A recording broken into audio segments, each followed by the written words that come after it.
Halo Bapak Ibu, saudara yang dikasihi Tuhan, selamat berjumpa lagi. Mari kita berdoa. Tuhan, sebelum kami memulai hari ini, kami ingin mendengarkan firman Tuhan. Kami ingin merenungkannya. Kami mohon Tuhan menolong kami. Terima kasih, dalam nama Tuhan Yesus kami berdoa. Amin. Bapak Ibu, saya mengajak kita membaca dari Injil Markus pasal 1 ayat 35. Pagi-pagi benar, waktu hari masih gelap, ia bangun dan pergi keluar.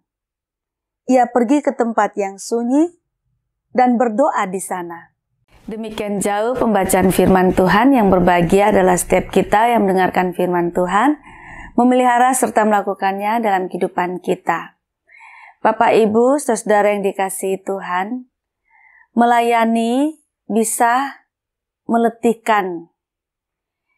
Bukan fisik yang dimaksudkan, meski iya fisik juga bisa ya, ketika kita melayani fisik kita letih, capek gitu.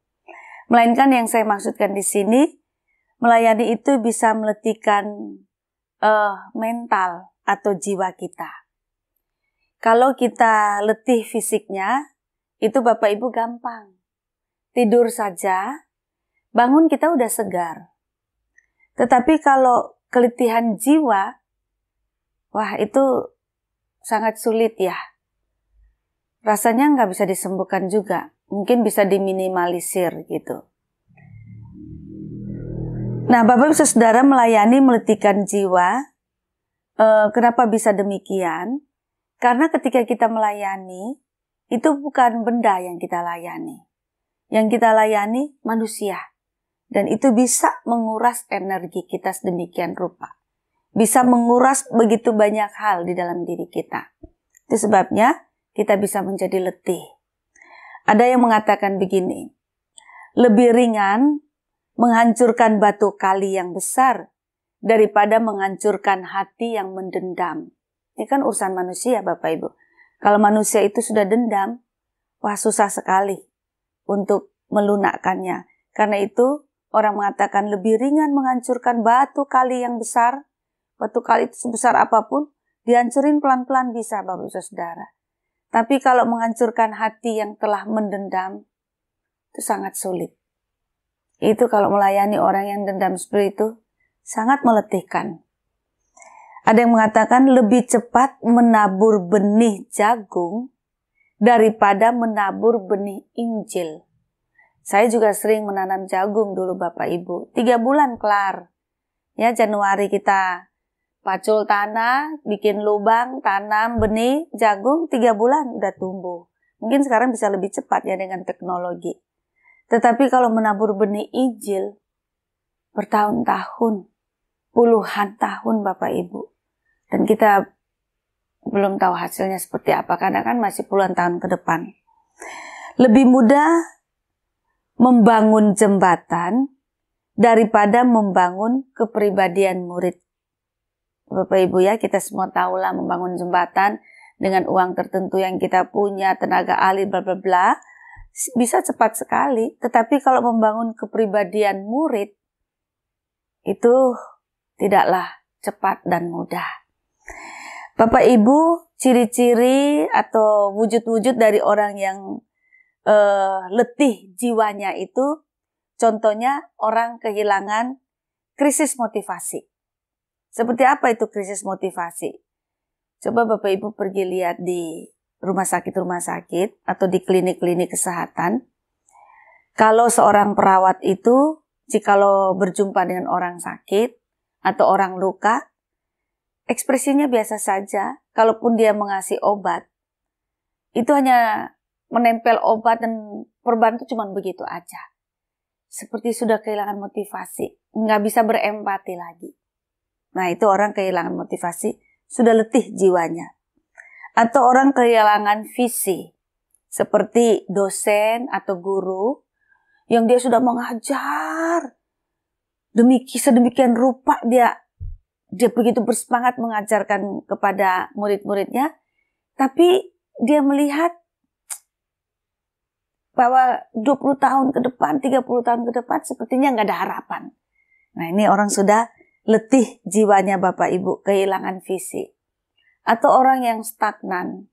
Itu bisa terjadi pada pendeta Bapak Ibu. Berkhotbah, sebelum berkhotbah mempersiapkan khotbahnya sedemikian rupa dengan semangat. Ketika berkhotbah dengan semangat menyampaikan firman Tuhan. Tetapi ya melihat sepertinya dampaknya tidak terlalu menyenangkan. Bertahun-tahun berkhotbah bisa saja menjadi stagnan. Nah, itu disebut letih jiwanya tuh Bapak Ibu. Nah, keletihan itu Bapak Ibu bukan karena orang terlalu sibuk. Orang letih jiwa itu bukan karena kita terlalu sibuk, terlalu banyak pekerjaan terus kita menjadi letih. Bukan. Tetapi karena kurangnya keseimbangan di dalam kita menjalankan kesibukan itu. Kurangnya keseimbangan dalam arti mengatur energi kita dan kita menjalani kesibukan kita. Jadi dua hal ya. Ada mengatur energi kita dan ada kesibukan.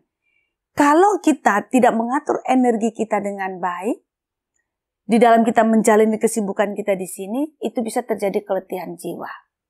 Maka perlu diatur keseimbangan antara energi kita dan kesibukan kita. Kalau energi itu bagus Bapak Ibu, mau sibuk seperti apapun ya nggak apa-apa.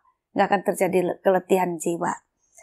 Nah, kenapa saya mengajak kita membaca Markus 1 ayat 35 tadi? Nampaknya Tuhan Yesus menyikapi kesibukannya dan untuk mencegah keletihannya adalah dengan berdoa. Ya. Tuhan Yesus untuk mencegah keletihan jiwanya, ia masuk di dalam keheningan dan ketenangan jiwa. Jadi berdoa, tenang, hening di hadapan Tuhan, itu bisa menjadi salah satu jalan untuk orang mencegah keletihan dan mengatur energi dan kesibukannya dengan baik. Nah, karena itu Bapak Ibu, Yesaya 30 ayat 15 mengatakan demikian. Saya bacakan ya Bapak Ibu. Yesaya 30 ayat 15 mengatakan begini. Sebab beginilah firman Tuhan Allah yang Maha Kudus Allah Israel. Dengan bertobat dan tinggal diam, kamu akan diselamatkan. Dalam tinggal tenang dan percaya, terletak kekuatanmu. Nah, ini kalimat yang terakhir ini Bapak Ibu. Dalam tinggal tenang dan percaya, terletak kekuatanmu. Nah, jadi ternyata ketika kita berdoa, ketika kita mengambil waktu untuk hening, ketika kita mengambil waktu untuk tenang, di situ kita memperoleh kekuatan. Karena di dalam tinggal tenang, di dalam kita saat berdoa itu, dan kemudian kita membangun kepercayaan kepada Tuhan, itu bisa mencegah keletihan jiwa kita.